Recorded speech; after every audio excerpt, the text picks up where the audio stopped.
Assalamualaikum warahmatullahi wabarakatuh. Innal hamdalillah nahmaduhu wa nasta'inuhu wa nastahdihi wa nastaghfiruh wa na'udzu billahi min shururi anfusina wa sayyiati a'malina. Man yahdihillahu fala mudilla lahu wa man yudlil fala hadiya lahu. أشهد أن لا إله إلا الله وحده لا شريك له وأشهد أن محمدا عبده ورسوله. يا أيها الذين آمنوا اتقوا الله وقولوا قولا سديدا يصلح لكم أعمالكم ويغفر لكم ذنوبكم ومن يطع الله ورسوله فقد فاز فوزا عظيما. الحمد لله الذي بنعمته تتم الصالحات. ربنا آتنا من لدنك رحمة وهيئ لنا من أمرنا رشدا.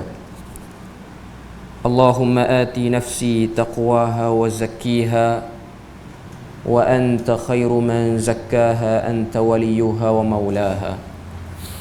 الحمد لله, syukur pada Allah Subhanahu wa taala kerana dengan rahmat dan juga limpah kurnia yang Allah Subhanahu wa taala berikan pada kita, dapat kita sama-sama pada malam ni berada dalam majlis ilmu.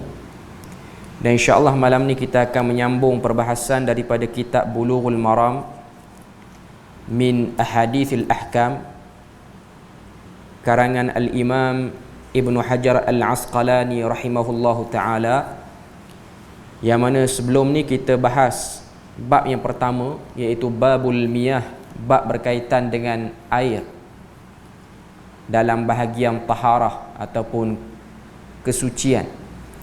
Dan kita dah baca lebih kurang 5 hadis. Dan hari ni, malam ni kita akan sambung hadis yang ke-6 daripada bab yang pertama ni, daripada 13 hadis yang ada dalam bab yang pertama ni. Qala al-muallifu rahimahullahu ta'ala: وعن رجل صحب النبي صلى الله عليه وسلم قال: نهى رسول الله صلى الله عليه وسلم أن تغتسل المرأة بفضل الرجل أو الرجل بفضل المرأة وليغترفا جميعا. أخرجه أبو داود والنسائي وإسناده صحيح.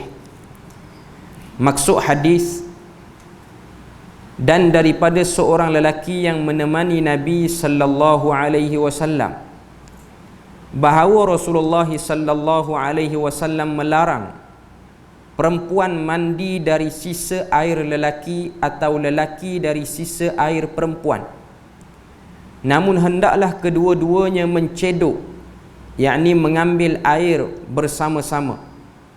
Hadis riwayat daripada Abu Dawud dan An-Nasa'i, dan sanadnya telah dinilai sebagai sahih. Hadis yang ke-6 perbahasan kita pada malam ni. Pertama sekali, dalam hadis ni perawi hadis ini tidak dikenali. Dalam hadis yang kita baca tadi, dia sebut an rajulin sahiban nabiyya sallallahu alaihi wasallam qala, daripada seorang lelaki yang pernah bersahabat dengan Nabi ataupun pernah menemani Nabi, telah berkata. Maknanya lelaki yang tak dikenali itu, dia pernah duduk dengan Nabi dan pernah bersahabat dengan Nabi. Perkataan sahibah tu maksudnya pernah bersahabat.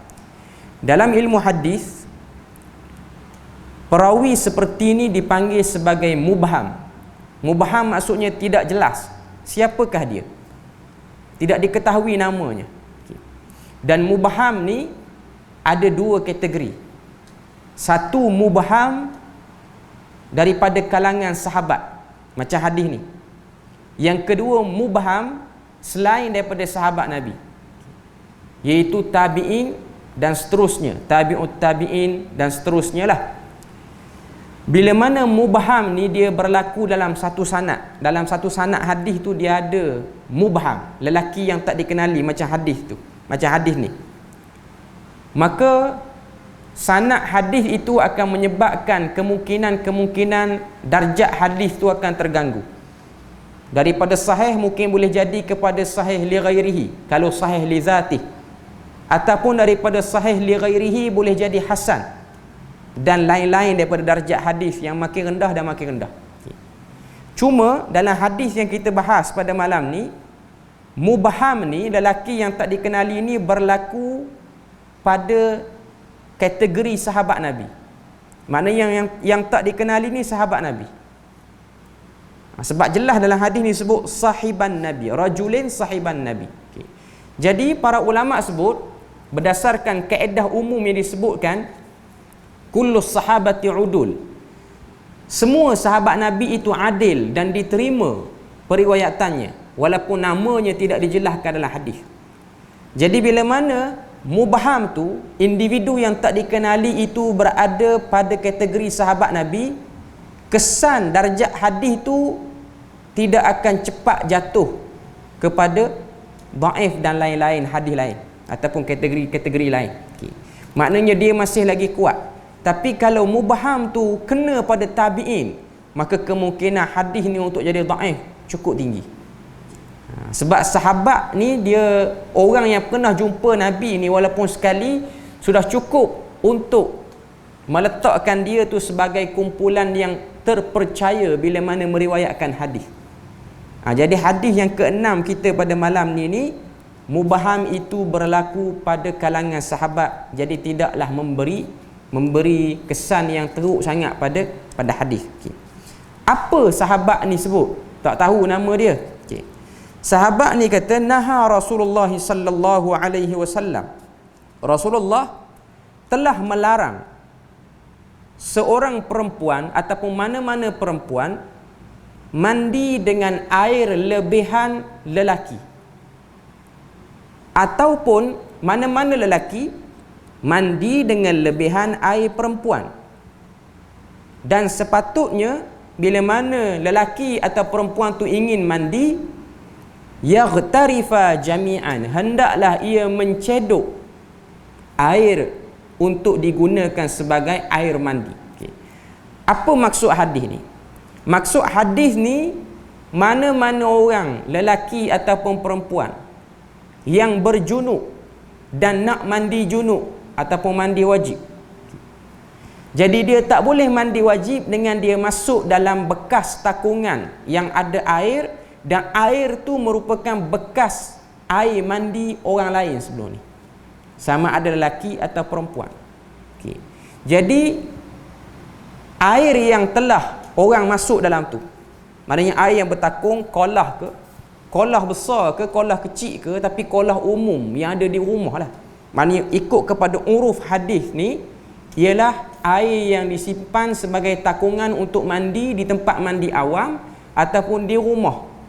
Macam rumah kita kalau ada kolah ataupun bekas besar, ada orang jenis mandi dia masuk dalam tu. Bukan dia cebok, dia masuk dalam tu. Jadi kalau dia masuk dalam tu, problem kepada orang yang nak mandi selepas pada tu, khususnya orang yang berjunub. Dan Nabi sarankan dalam hadis ni, Nabi kata wal yaghtarifa jami'an, dan hendaklah sepatutnya orang yang nak mandi tu dia cebok, ambil timba dia cebok. Dia jangan terjun dalam takungan ataupun masuk dalam takungan tu. Dan hadis ni untuk kes mana? Kes air yang kurang pada 2 kolah. Sebab perbahasan minggu lepas kita bahas, air tu kalau kullatain, dia sampai 2 kolah, lam yahmil khabath, dia tidak lagi ada dalamnya kenajisan.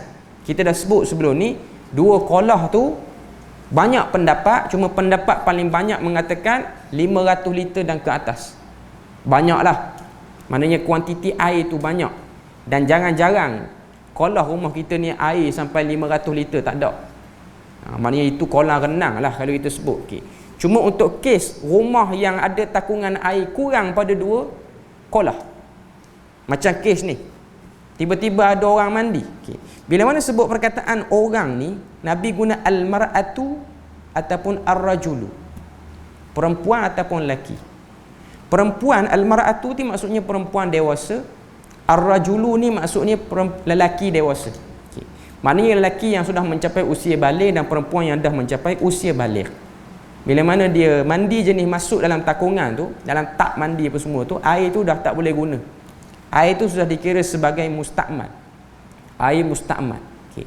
Dan hadis ni ialah untuk orang yang nak mandi wajib, dia masuk dalam takungan, lepas tu ada seorang lagi nak mandi wajib. Contoh mudah pasangan suami isteri. Dua-dua berjunub, yang mandi dulu isteri. Isteri mandi macam mana?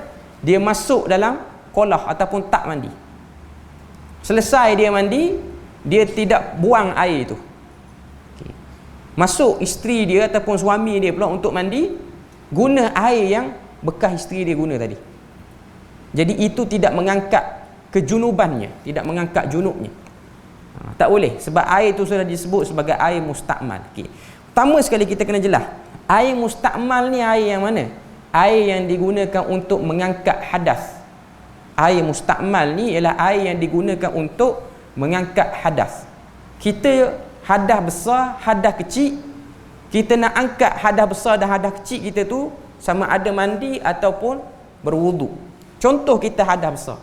Kita hadas besar dengan sebab selesai daripada haid ataupun nifas ataupun keluar air mandi bagi orang lelaki, dia nak mandi, air mandi yang pertama kali kena pada badan dia dan air itu pun dah jatuh pada badan dia, kalau ditakung, air itu dipanggil musta'mal. Clear yang tu dulu. Okay.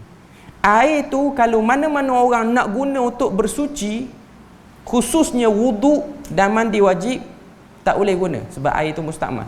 Okay. Yang tu clear, semua maklumat tu kita dah ada. Okay. Cuma kadang-kadang orang dia tertukar dalam isu musta'mal ni. Air musta'mal ni kita kena tengok takrif dia kita sebut tadi, air yang telah digunakan untuk mengangkat hadas besar ataupun hadas kecil. Okay. Jadi kalau kita mandi, clear lah, sebab mandi memang sekali je kita punya air tu lalu sekali. Okay. Yang jadi masalahnya ialah pada wuduk. Pada wuduk tu. Okay. Wuduk, bila mana kita ambil ismayang, kita nak angkat hadas kecil, okay, kita basuh muka, kita ambil yang wajib, kita basuh muka, kita tadah tangan, penuh dah air dalam tangan kita, telapak tangan kita ni, kita pun basuh muka. Air yang kita guna untuk basuhan kali pertama itu, kalau kita tadah, air tu dipanggil musta'mal. Clear? Okay. Cuma kalau orang yang basuh muka 3 kali, dia buat tathlith. Basuhan kali kedua dan ketiga tidak dipanggil air musta'mal dah. Hak yang musta'mal tu basuhan pertama sahaja. Jadi setiap air basuhan pertama tu dikira sebagai musta'mal. Ni saya nak sebut dari segi definisi je. Tak ada lah orang tu nak tadah, okey ni bekas tadahan air kali pertama, ni bekas tadahan air kali kedua. Tak ada pun. Cuma nak sebut bahawasanya kena clear bab tu. Andainya kita berhadas kecil, kita kena clear lah bab tu, basuhan kali kedua, ketiga tidak dikira sebagai musta'mal. Cuma kalau keadaan dia dah bercampur tu memang kita tak gunalah. Okay. Jadi dalam hadis yang ke-6 ni, sebaik-baik cara mandi kalau air tu sikit. Sebab kalau kita tengok situasi zaman Nabi ni, air tak banyak. Dia bukan ada kepala paip macam rumah kita. Jadi orang kalau nak simpan air, dia kena timba air tu daripada telaga, buat balik ke rumah untuk kegunaan harian. Jadi cara orang guna air zaman Nabi bukan macam cara orang guna air macam zaman kita. Zaman kita ni rumah kita ada kepala paip, kita boleh mandi dengan mudah. Zaman Nabi ni susah. Jadi sebab itulah hadis ni dia ada dan dia wujud, Nabi sebut. Maknanya nak beritahu, kalau seseorang tu dia berhadas, janganlah dengan cara nak jimat air dia masuk dalam tu. Tapi dia kena cebok air tu, supaya air tu tidak digunakan oleh orang-orang lain selepas daripada tu. Okay. Tu hadis yang ke-6. Hadis yang ke-7. Wa 'an ibn Abbas radhiyallahu anhuma anna an-nabiy sallallahu alaihi wasallam kana yaghtasilu bi fadli Maimunah, akhrajahu Muslim. Dan daripada Ibnu Abbas bahawa Nabi sallallahu alaihi wasallam pernah mandi dari air sisa Maimunah. Hadis riwayat Imam Muslim. Okay. Hadis nombor 6 tadi, Nabi larang kita mandi dengan air sisa bekas mana-mana orang yang berjunub, maknanya air musta'mal. Mari hadis ni, hadis yang ke-7 ni, hadis ni pula riwayat Imam Muslim dan kita memang tahu hadis ni hadis sahih. Tiba-tiba kata Ibnu Abbas, Dia kata Nabi SAW pernah mandi dengan lebihan air Maimunah. Maknanya air bekas Maimunah isteri Nabi itu dia angkat hadas, Nabi mandi. Nabi mandi. Hadis ni kalau kita tengok dia berlawan dengan hadis tadi. Hadis tadi kata tak boleh. Sekarang ni kata boleh pula. Okay. Mana satu ni? Mana satu kita nak pegang? Okay.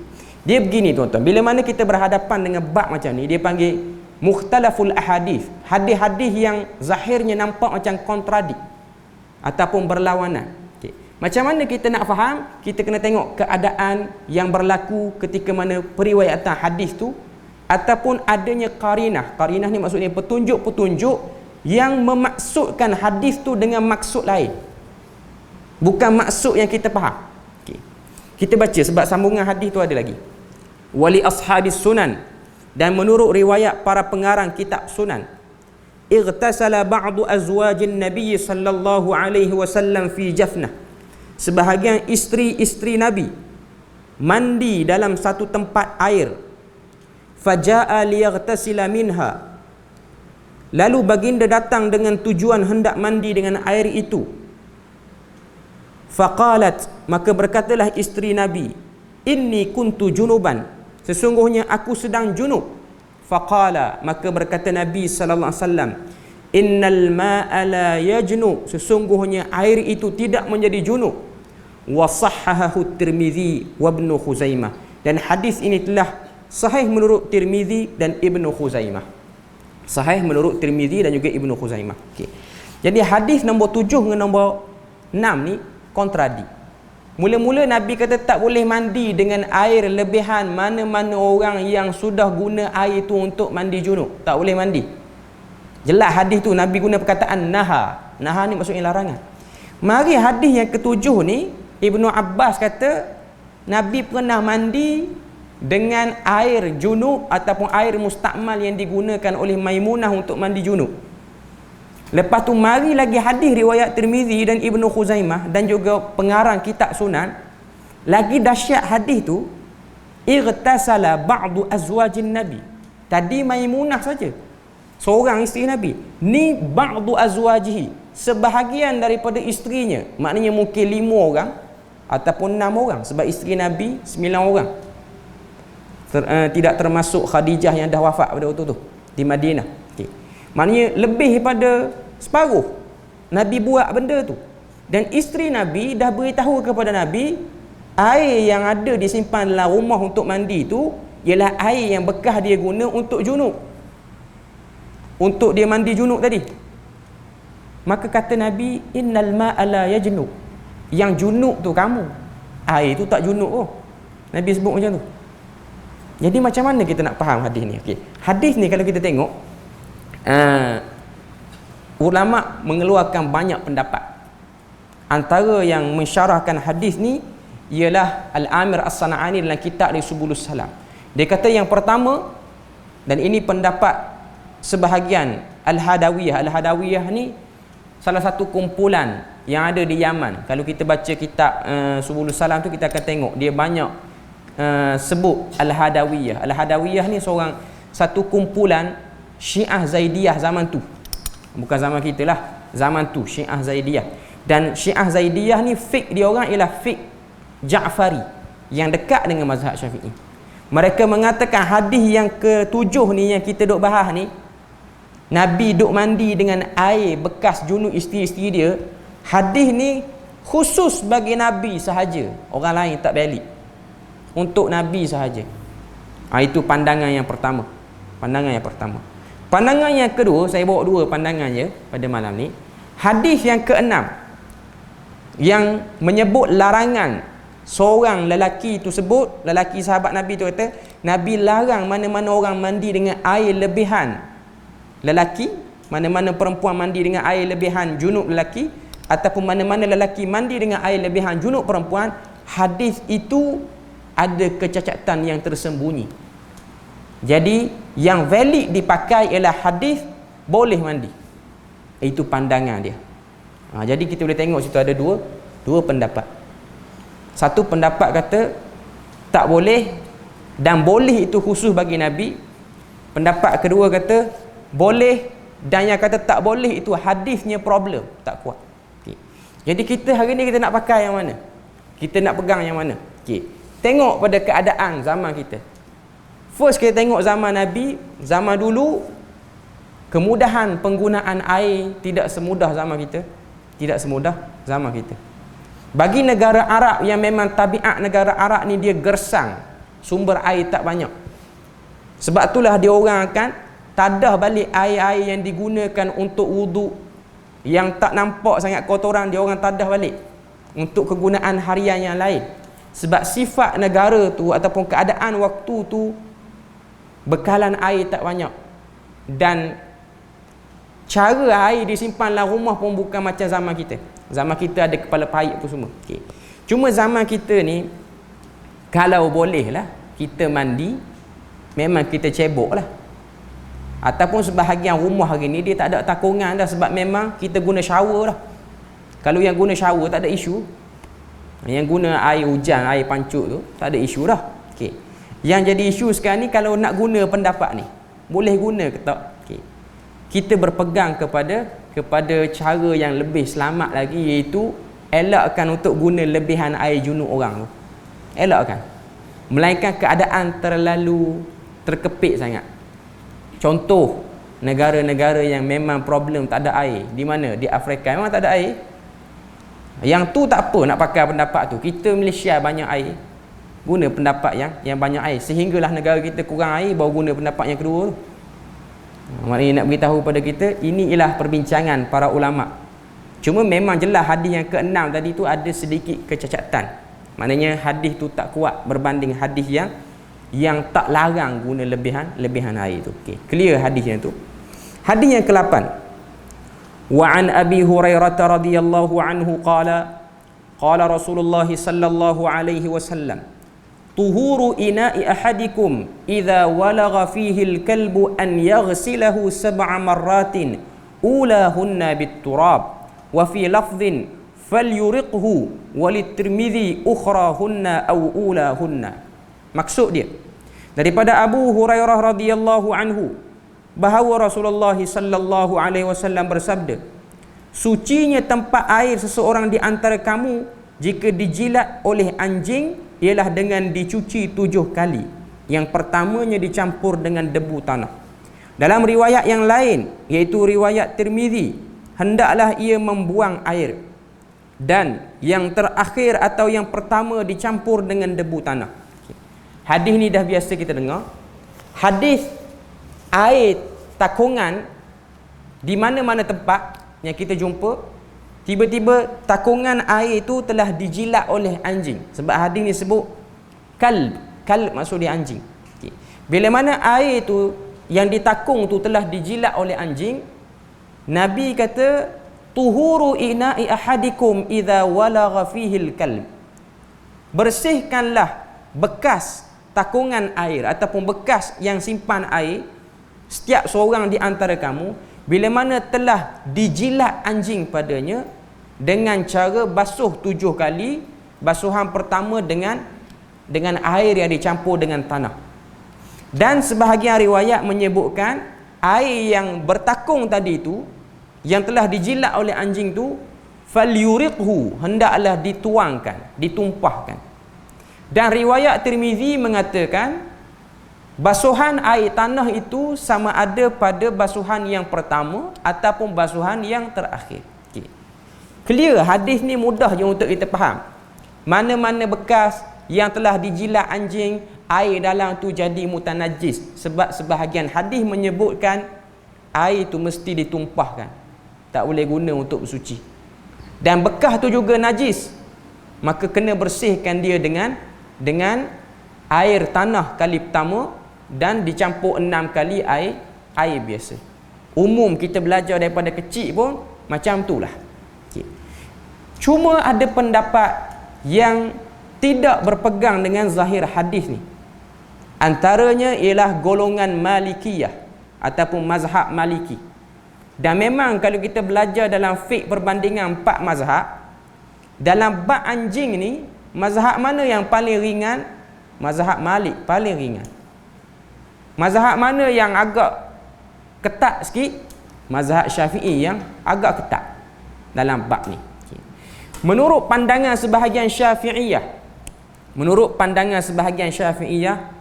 daripada hadis ni menunjukkan kepada kita semua body anjing tu najis semua sekali. Imma kita sentuh anjing tu kering ataupun kita sentuh anjing tu basah. Kedua-duanya menyebabkan kita terkena najis. Itu pendapat Syafi'iyah. Pendapat sebahagian Hanafiyah mengatakan menyentuh anjing ketika basah sahaja menyebabkan kita najis, dan kita kena basuh dengan cara sekali basuhan tanah 7 kali, 6 kali basuhan air biasa. Itu pandangan dia. Dan Hanabilah ni Ahmad bin Hanbal, dia sama macam Syafi'i. Sebab memang Imam Ahmad bin Hanbal dengan Syafi'i ni dia berguru sama. Dia punya umur pun tak jauh antara Imam Syafi'i dengan Imam Ahmad. Imam Ahmad belajar fiqh daripada Imam Syafi'i, Imam Syafi'i belajar hadis daripada Imam Ahmad. Dan mazhab yang paling ringan saya sebut tadi ialah mazhab Malik. Mazhab Malik, kalau mana-mana bekas anjing, bekas minum dijilat oleh anjing, cukup dibasuh sekali sahaja, tak perlu dengan tanah. Dan memang mazhab Maliki ni terlalu ringan dalam bab tu. Sebab tu ada pendapat syaz. Pendapat syaz ni maksud dia apa? Ganjil, pelik. Kita dengar semacam pendapat tu di sisi sebahagian Malikiyah. Ni bukan pendapat Imam Malik, cuma ulama-ulama mujtahid di kalangan mazhab Maliki. Dan kita boleh tengok kenyataan ni dalam kitab Al-Bada'i'us Sana'i oleh Al-Kasani. Itu kitab dalam mazhab Maliki. Sebahagian Malikiyah menghalalkan makan daging anjing, sebahagian. Dan juga buaya pun boleh juga, kalau lalulah. Tak lalu pun. Sebab tu kau tengok anjing Malaysia tak ada orang makan, Indonesia dah ada orang makan, Vietnam dah banyak orang makan. Buaya Malaysia Semenanjung tak makan. Tapi kalau tuan-tuan pergi ke Sabah, Sarawak, mungkin ada sebahagian anak-anak yang kena guru interim hantar belah sana, hantar belah Miri, okey, hantar belah Sungai Rajang, sungai itulah yang duk ada buaya banyak. Dia orang dah Muslim, sebahagian kampung-kampung di Sarawak dah Muslim, tapi tabiat makan buaya tak boleh tinggal. Saya tahu tu sebab sebahagian sahabat, kawan-kawan belajar dulu ada yang kerja jadi guru. Tanya, dia orang Muslim nak makan buaya, boleh tak? Kita kata Maliki memang benar akan makan buaya. Malikiyah, kalau tuan-tuan ingat bulan Ramadan tahun lepas rasanya ataupun tahun ni, ada satu video media sosial Ramadan baru ni lah, sebab kita kena PKP Ramadan baru ni. Satu video daripada UAE ni, Emirates Dubai tu, negara tu lah. Kita tahu negara tu dia majoriti mazhab Maliki. Negara Emirates ni, Abu Dhabi, Dubai ni. Dia ada satu hidangan di Burj Dubai tu, menara tertinggi tu, hotel yang mahal kawasan tu lah, Atlantis Hotel. Hidangan yang dia buat, buffet Ramadan lah kot, ialah buaya ataupun biawak, alligator. Yang masak tu orang Arab, Muslim lah. Sebab mereka bermazhab Maliki. Lalu tak lalu tu nombor 2, cuma nak beritahu benda tu disebut dalam mazhab dia orang boleh makan. Dia macam mazhab Maliki, mazhab Hanafi. Golongan Hanafiyah dia orang tak makan makanan laut. India, Pakistan ni semua mazhab Abu Hanifah. Dia orang tak makan makanan laut. Sebab dia orang berpegang dengan mazhab dia. Cuma nak beritahu pada kita, bab makan ni ada pendapat mazhab yang berbagai-bagai. Dan kalau kita tengok dalam mazhab Syafi'i pun, dalam satu kitab Al-Hayawanat Al-Kubra. Hayawanat Kubra ni ialah kitab yang ditulis, saya tak ingat siapa tulis, tapi yang tulis tu dia salah seorang daripada ulama mazhab Syafi'i. Cuma dia tulis dalam buku tu haiwan-haiwan yang boleh dimakan dan dalil dia mengikut syarak. Sebab tu nama kitab tu Hayawanat, himpunan haiwan-haiwan yang halal dimakan dan haram dimakan. Dia ada sebut, bila mana saya buka tu lama ni, maklumat lama duk cerita bab ni, duk teringat satu bab ni. Shiblu ni apa benda? Shiblu dalam bahasa Arab, Shiblu ni ialah anak harimau. Bukan harimau yang besar tu, anak dia yang saiz macam kucing tu, yang taring dia belum tumbuh lagi. Sebahagian Syafi'iyah menghalalkan makan anak harimau. Syafi'iyah. Saya pun baru tahu benda tu. Okay. Cuma kita tak makan lah walaupun kita Syafi'i. Cuma dia sebut dari segi hukum, boleh makan tak boleh makan. Dia bukan isu lalu tak lalu makan. Dia macam sahabat tanya Nabi nak makan dhab, biawak padang pasir tu. Nabi tak makan. Cuma sahabat tanya boleh makan tak? Nabi diam. Nabi tak kata boleh, Nabi tak kata tak boleh. Maka para ulama kata semua benda yang telah didiamkan oleh Nabi hukumnya mubah, boleh makan. Didiamkan oleh Nabi. Tapi Nabi sendiri tak makan. Dan ada satu lagi riwayat ketika mana Nabi SAW pergi ke satu kawasan kabilah, dia orang hidangkan dhab. Dhab ni family biawak. Cuma dia bukan biawak macam dalam bendang yang duk lalu tu. Okey. Dia punya kulit macam kulit orang. Okey sikit pada kulit biawak pak kita ni. Okey. Dan dia punya lidah tak bercabang macam biawak kita. Okey. Dia bercakap jujur sikit tu. Okey. Lidah tak bercabang. Okey. Cuma nak beritahu pada kita, itu biawak tu dia, kalau orang Arab dia makan hidangan biasa, tapi orang Arab percaya dia ada khasiat dia lah berkaitan dengan kesihatan dalaman ataupun kebatinan lah bagi orang lelaki. Okay. Dan sebab apa? Sebab orang Arab percaya benda tu kuat. Sebab dhab ni kalau kita sembelih dia payah mati, payah mampus. Kita sembelih pagi 2 hari belum tentu mampus. Okay, dia lama. Sebab payah mati tu orang percaya lambat mampus tu. Orang percaya benda tu. Wallahualam, saya tak tahulah. Saya sendiri tak pernah makan pun. Okay. Cuma benda tu di Mesir banyak, di Arab Saudi pun banyak. Okay. Benda-benda tu. Okay. Cuma benda tu Nabi benarkan. Dia sama macam babak. Babak ni dubuk. Dubuk yang serigala tengah padang pasir. Okay. Nabi sebut dalam hadis, Nabi kata kulladhi anyab, setiap binatang yang ada taring haram dimakan. Ada taring. Hadis tu banyak. Nabi kata binatang yang ada taring, binatang yang makan mangsa dengan cara mencakar macam burung helang apa semua tu tak boleh makan. Okay. Cuma ada satu kumpulan sahabat Nabi, dia pergi perang, dia lapar. Pada waktu tu yang melintas depan dia orang ialah dubu. Dia orang tangkap, dia orang makan. Dan ketika mana nak makan tu, sebahagian sahabat kata, bukan Nabi sebut ke tak boleh makan yang ada taring ni?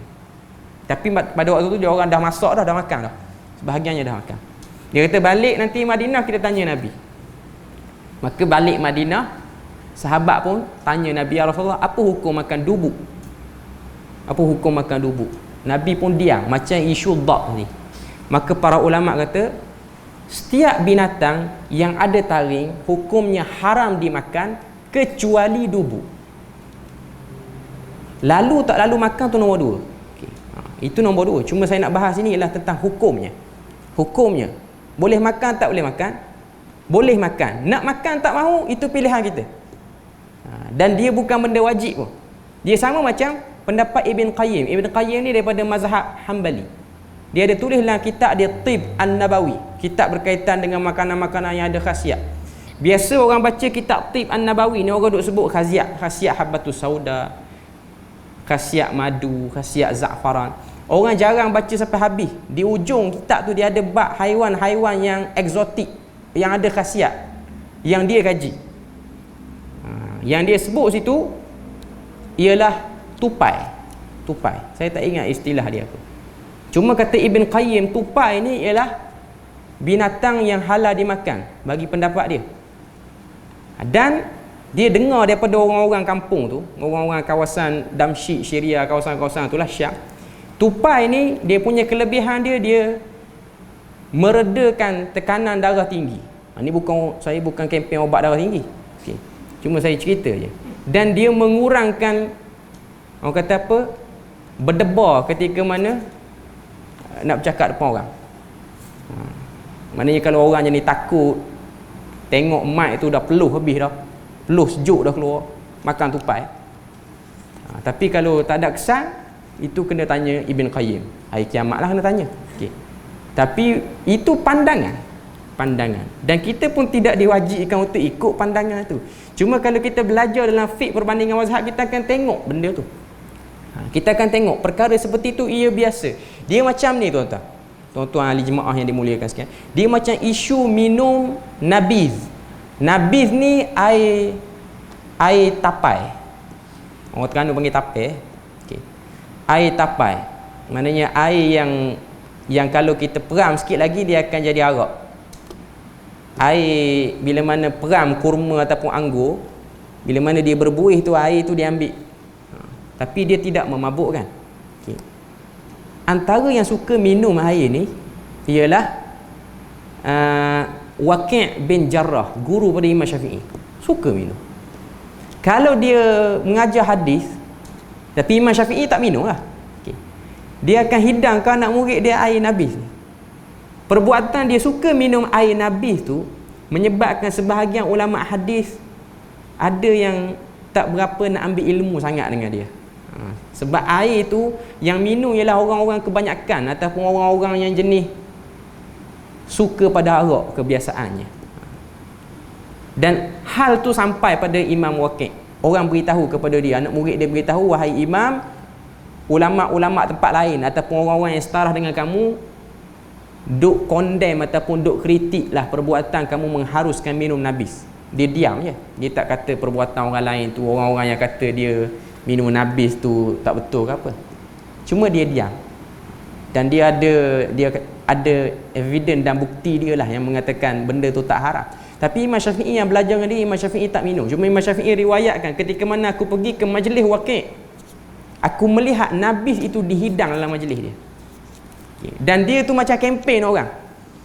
Maknanya dia tengah mengajar tu, orang datangkan talam, ada nabis. Dia kata, "Ishrabu." Minum semua yang datang dalam majlis aku ni. Fa innan nabiz, sesungguhnya nabis itu lebih halal berbanding air sungai Nil ataupun air sungai Furat. Ayat dia tu macam provoke sikit lah. Air ni lebih halal berbanding air sungai Nil ataupun air sungai Furat di Iraq. Mungkin ada orang duk kata ke dia benda tu makruh. Okay. Cuma para ulama mengatakan makruh. Hukum majoriti lah makruh. Cuma Imam Syafi'i kata fa aina mislul Waqi'. Walaupun dia suka minum air nabis tu, kat mana kita nak cari orang yang sealim Imam Waqi'? Tak ada. Dan setiap manusia ni dia ada tabiat pelik dia. Walaupun dia alim, dia ada tabiat pelik dia. Dia macam ni lah tuan-tuan. Kalau tuan-tuan belajar, tanya orang-orang yang belajar pondok Patani ke belah-belah Thailand, dia ada sebahagian tok-tok guru belah sana, kalau mengajar macam saya duduk sekarang ni, dia orang isap okok daun tu, dia orang isap tengah mengajar. Tapi dia orang alim lah. Orang tu orang alim, tok guru besar, belajar di Mekah lama. Orang anak murid akan bawa okok dengan bekas habuk okok dia letak. Dan benda tu diisap biasa. Tapi bukan okok sigaret tu, okok suria apa semua tu, bukan, okok daun je. Dia bukan macam Indonesia duk bahan gudang garang atas meja, bukan. Cuma nak beritahunya benda tu, hakikatnya benda tu makruh sebab dia bau kurang baik. Bau sebab hadis Nabi kata siapa-siapa yang makan bawang jangan dekat dengan masjid. Okay. Tapi perbuatan benda tu kalau satu-satu orang tu dia buat, kita tidak akan mengurangkan ilmunya. Kita tak kata dia ni jahil. Hak yang dia alim tu dia alim lah, tapi benda yang dia buat tu kita tak setuju 100% juga. Macam Imam Syafi'i, dia belajar dengan Imam Waqi'. Dia belajar, tapi bab minum nabis tu dia tak ikut Imam Waqi'. Cuma dia hormat Imam Waqi' sebagai orang yang banyak ilmu. Bahkan Imam Waqi' antara orang yang memberi bimbingan pada dia untuk jadi lebih bersungguh untuk ilmu. Sebab tu kalau kita tengok antara syair Imam Syafi'i, syakautu ila waqi'in su'i hifzi. Aku mengadu kepada Waqi' tentang buruknya hafalanku. Fa arsyadani antarkil ma'asi, sehingga Imam Waqi' beritahu pada aku tinggalkan maksiat. Hebat Imam Waqi' ni, hebat. Cuma orang manusia dia ada tabiat dia. Dia taklah buat benda haram, cuma dia buat benda yang orang zaman tu rasa macam tak berapa elok ataupun tak sepatutnya. Dia macam orang hafal Quran makan Maggi tiap-tiap hari. Something lah kita tengok dia. Saya ingat zaman belajar tahfiz dulu, sahabat saya ni, ingatan sekarang dia jadi pensyarah UiTM Arab, orang Terengganu juga. Okay. Dah ada doktor pun. Okay. Dia tu antara wakil Malaysia untuk hafazan di Dubai. Tahun berapa saya tak ingat. Hafalan luar biasa. Tapi tabiat dia, di sini pada saya, tabiat dia bila mana kita belajar di Mahat Tahfiz dulu, dia mesti makan Maggi. Hari-hari dia makan Maggi. Okay. Kan kita selalu dengar makan Maggi ni benak. Orang Terengganu panggil benak. Payah nak ingat. Dia yang makan Maggi tu ingat molek-molek ada Quran. Yang tak makan Maggi, muka tu kena denda. Tak ingat Quran. Okay. Yang tak makan Maggi tak ingat mana pun Quran. Bukan nak kata tak makan Maggi tu orang kata apa makan Maggi tu bagus. Cuma nak beritahu dia ada satu bab manusia ni kita tengok pelik tapi kekal lagi ilmu dia dengan benda tu. Benda tu kekal. Dan benda ni biasa. Dan benda tu ialah pilihan. Saya nak sebut sini ialah pilihan. Manusia dia nak makan apa selagi mana benda tu masih lagi dalam ruang legar boleh. Boleh, dia tak sampai pada haram. Maka itu pilihan, bersangkutan dengan pilihan. Adapun dia rasa dia tak mahu, maka dia tak makan. Macam Nabi sendiri ketika mana Nabi didatangkan makanan-makanan, ada yang Nabi makan, ada Nabi tak makan. Sebab manusia ni dia makanan kita ni, kita makan mengikut tabiat budaya kita. Macam kita orang Melayu, kita makan nasi. Kita makan nasi, kita makan makanan yang kita sukalah. Kita makan ikan perkasam ke apa-apa semua, lauk-lauk kita. Kita pindah ke negara orang, kita tak boleh adapt dengan makanan negara tu. Itu biasa. Bukan kata pindah. Kita naik kapal terbang yang bukan Malaysia punya. Dia hidang makanan ikut negara dia. Tu pun kita tak boleh nak makan. Sama juga dengan orang luar, mai tempat kita nak ajar dia makan nasi bagi-bagi. Sedangkan dia makan roti ke, dia makan apa. Sebab makanan ni dia berkait. Dia berkait dengan tabiat. Dia beza dengan pakaian. Pakaian tuan-tuan, bangsa apa dia nak pakai, dia pakai. Dia tak ada masalah alahan. Macam kita Melayu nak pakai kurta macam Pakistan. Dia tak akan jadi pening kepala, tak ada. Tak akan jadi apa-apa pun. Tapi makanan ni dia ada something. Ada orang dia tak okey dengan darah dia tak okey. Saya nak sebut itu pilihan. Macam orang makan petai, orang makan jering apa semua. Ada orang okey, ada orang tak okey. Cuma nak sebut hukumnya tu mengikut pandangan mazhab. Macam hadis yang ke-8 ni, Imam Malik tidak menerima hadis ni sebagai sandaran mengatakan anjing itu haram 100%. Bahkan dia mengatakan anjing itu halal. Cuma kenajisan anjing pada air liurnya sahaja. Imam Malik kata sebab hadis ni sebut air liur. Adapun bab lain pada body anjing tu tidak ada. Tapi Syafi'i melihat hadis ni menunjukkan bahawasanya semua yang berkait dengan anjing tu ialah haram semuanya dan boleh menyebab bukan haram, najis. Haram ni haram sentuh, maknanya najis. Kalau kita kena bersuci dengan tata cara yang Nabi sebut. Okay. Jadi ni nak sebut pada kita bahawasanya air itu bila mana telah diminum, bekas air ni bila mana telah dijilat oleh anjing, air itu telah menjadi najis. Dan kita kena basuh bekas tu berdasarkan hadis yang ke-8 kita bahas ni. Okay. Jadi nak beritahu pada kita itu perbezaan pandangan. Bila mana kita tengok hadis, kita belajar hadis, kita akan tengok macam mana ulama khilaf pendapat. Sebab dia ada banyak hadis, kadang-kadang bertembung, kadang-kadang sama makna, kadang-kadang hadis tu diriwayatkan pada waktu sekian, tapi kalau Nabi sebut waktu lain dia beza. Saya nak bagi satu lagi contoh pada tuan-tuan hadis yang jenis bertembung ni.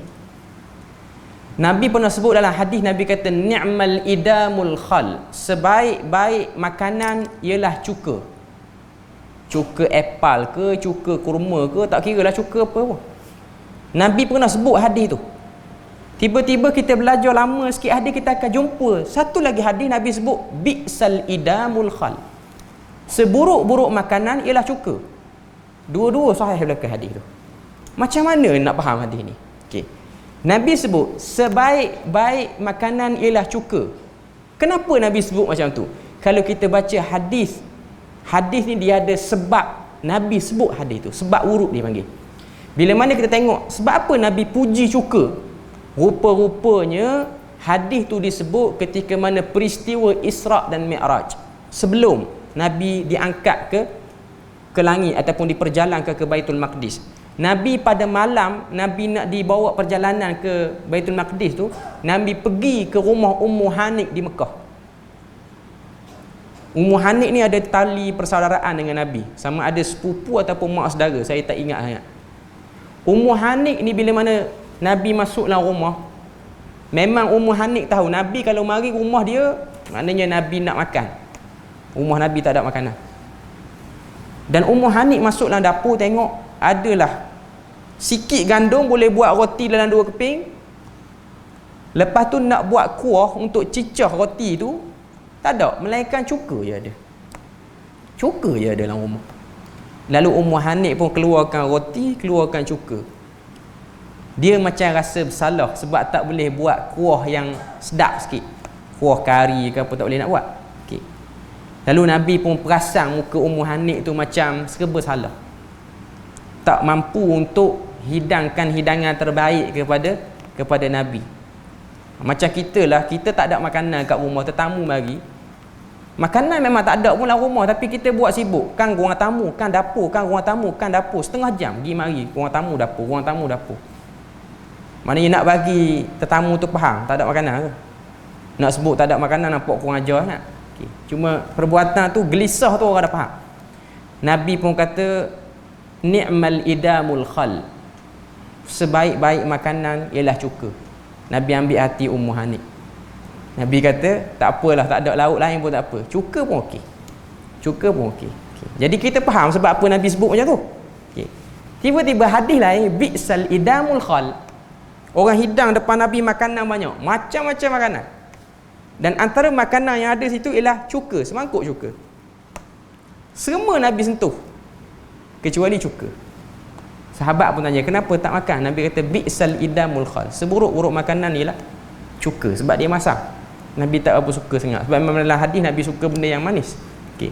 Jadi nak tunjuk pada kita, hadis tu dia ada konteks pengucapan dia. Nabi sebut ada sesuatu benda yang menyebabkan Nabi sebut benda tu. Jadi benda tu clear. Jadi kalau kita nak promote cuka kurma, tak boleh guna hadis Ummu Hani tu. Sebab Nabi sebut, bukan Nabi nak kata cuka tu berkhasiat. Nabi nak ambil hati saja. Nabi nak ambil hati saja. Sebab kau tengok sebahagian orang dia jual produk cuka kurma lah, cuka kurma biasa. Untuk kurangkan kolesterol apa semua. Saya ada kawan perubatan, doktor. Dah jadi MO dah habis dah HO, dah jadi doktor tetap di Kuantan. Dia ada terima pasien sakit, orang yang dah berumur 60 tahun. Yang mana dia ada penyakit 3 serangkai biasalah, kecil manis, darah tinggi, sakit jantung, kolesterol apa semua ada. Okay. Cuma problem pak cik itu ialah kolesterol tinggi. Dia mari, maka kawan saya tu doktor, dia kata nasihatkan kurangkan makan benda-benda yang menaikkan kolesterol. Okay. Lepas tu cek bulan seterusnya, kolesterol turun, cuma ada satu problem. Problem dia jangkitan ataupun radang kawasan kerongkong sampai kepada paru-paru. Bila mana dia scan, dia tengok ruang ni ataupun lubang leher kita ni, tempat kita air lalu, makanan lalu ni. Bila mana dia scan, dia tengok laluan tu merah, macam disimbah asid merah. Dia tanya pak cik tu, pak cik makan apa? Dia kata, anak saya bagi cuka kurma. Anak saya kata makanan sunnah, saya satu sudu pagi, satu sudu malam, tiap-tiap hari makan. Dah 2 botol ni 2 bulan.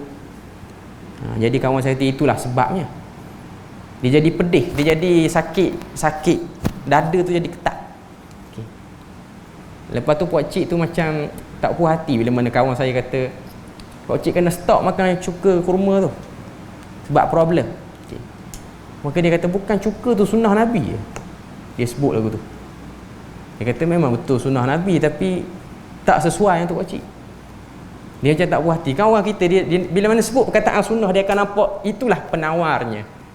Kalau kita beralih satu darjah je, macam kita beralih ke agama lain lah. Dia rasa macam tu. Dia memang macam tu.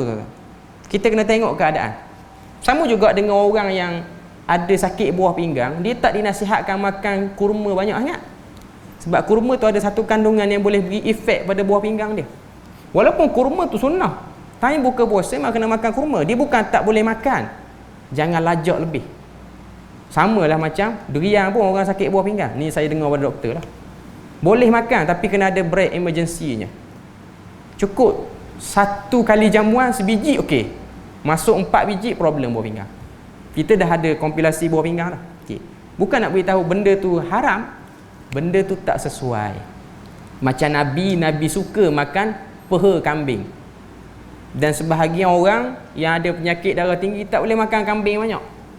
Tak boleh makan kambing banyak. Dan kita kena tahu cara masakan Arab, cara masakan Melayu beza. Melayu banyak lemaknya. Arab dia guna kaedah bakar dan panggang, kurang sikit. Okay. Cuma nak beritahu pada kita, setiap kali kita baca hadis Nabi, kalau Nabi sebut makanan tu ada khasiat, maka kita kata itu makanan sunnah. Tapi kalau Nabi hanya suka makan, tidak menunjukkan makanan tu merupakan punca kesihatan 100% bagi kita. Melainkan Nabi sebut, macam Nabi kata habbatus sauda, sesungguhnya habbatus sauda itu ubat bagi sekalian penyakit. Itu memang Nabi sebut. Nabi dah sebut. Tu pun habbatus sauda, kalau kita tengok, tidak dinasihatkan pada semua golongan juga untuk makan. Macam ibu yang mengandung, sebab dia punya bahan tu panas, tidak sesuai. Cuma bagi orang-orang yang penyakit, mudah ceritanya tuan-tuan, nak makan apa kena diagnose pada doktor sains yang betul dulu. Dan itulah sunnah Nabi sebenarnya, cara makan yang betul. Kalau kita makan silap, akhirnya Jahannam tu berbadang, tiba-tiba kita kecewa dengan sunnah Nabi. Itu yang kita bimbang. Jadi itu kefahaman yang sebetulnya. Beri laluan pada azan ya.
Okay, kita baca satu lagi hadis ke-9. Wa an Abi Qatadah radhiyallahu anhu anna Rasulullah sallallahu alaihi wasallam qala fil hirrah innaha laysat binajasin innama hiya min at-tawafin alaikum akhrajahu al-arba'ah wa sahhahahu at-Tirmidzi wa Ibnu Khuzaimah. Daripada Abu Qatadah radhiyallahu anhu, Rasulullah sallallahu alaihi wasallam bersabda perihal kucing, kucing itu tidaklah najis. Dia adalah termasuk haiwan yang berkeliaran di sekitarmu. Okay. Hadis riwayat Imam yang 4 dan dinilai sahih oleh Tirmizi dan Ibnu Khuzaimah. Kita baca sikit dia punya kenyataan. Ketahuilah bahawa kucing itu suci, hanya saja haram dimakan. Pada asalnya setiap yang haram dimakan itu najis, dan kalaulah seekor kucing minum air, maka air sisanya itu tidaklah menjadi najis, baik airnya sedikit ataupun banyak. Buktinya air yang ada di bekas untuk dipakai wuduk oleh Abu Qatadah itu sedikit. Okay. Hadis ke-9 ni daripada sahabat nama Abu Qatadah. Dia nak ambil wuduk, tiba-tiba bekas air yang dia nak guna wuduk tu dijilat anjing, dijilat kucing. Bukan anjing, kucing. Kucing minum air situ. Okay. Bila mana dia beritahu pada Nabi, Nabi pun kata, innaha laysat binajasi. Kucing yang telah minum air daripada bekas yang kamu nak wuduk tu, kucing tu bukan najis, dan air itu pun tak jadi najis. Sebab apa? Innama hiya minat tawafina alaikum. Sebab kucing itu sejenis haiwan yang sentiasa berkeliaran di sekitar kamu. Tadi hadis yang ke-8 duk cerita pasal anjing. Anjing ni najis, dan kita dah sebut mazhab sekian tentang pandangannya terhadap anjing. Dan mazhab Malik agak ringan tentang anjing, tapi masih lagi memasukkan air liur anjing tu sebagai najis. Okay. Adapun hadis yang ke-9 ni cerita tentang kucing.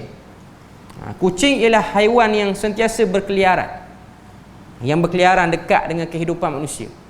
Dan kucing itu, apa yang dia minum ataupun apa yang dia jilat tidak akan menyebabkan benda tu jadi najis sehingga kena basuh 7 kali dengan 1 kali air tanah. Cukup kalau kita rasa macam tak selesa dengan air liur dia, kita basuh saja. Tapi air masih lagi suci dan boleh diguna untuk kegunaan wuduk ataupun mandi wajib. Benda tu boleh, walaupun air tu kurang daripada 2 kolah. Cuma kucing tu sendiri dia haram dimakan, dan najis dia tu memang najis lah. Maknanya tahi itu memang najis lah. Okay. Jadi clear untuk bab tu. Anjing pun dah clear, kucing pun dah clear. Jadi saya rasa kita nak berpada situ je pada malam ni. Ada soalan sebelum pada kita tutup? Kalau ada yang nak bertanya.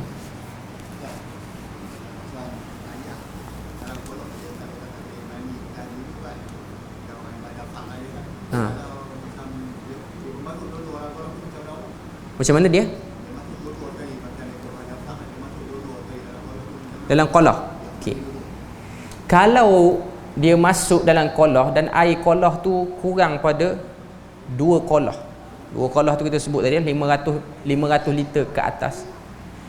Itu tidak menajiskan air tu. Maknanya boleh guna air tu. Kalau lebih pada 2 kolah, maknanya 500. Tapi kolah tu kalau kolah kecil, contoh kolah masjid, kebanyakan kolah masjid ni taklah besar sangat.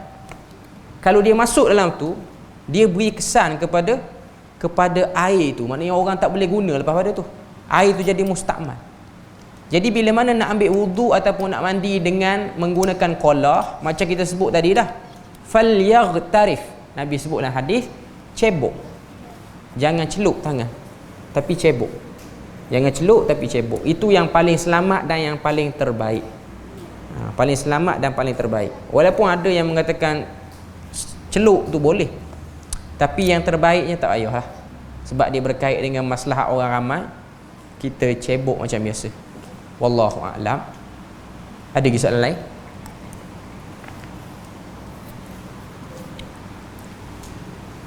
Kalau tak ada, kita berpada situ ialah untuk malam ni. Subhanakallahumma wa bihamdik, asyhadu an la ilaha illa anta wa astaghfiruka wa atubu ilaik. Wassalamualaikum warahmatullahi wabarakatuh.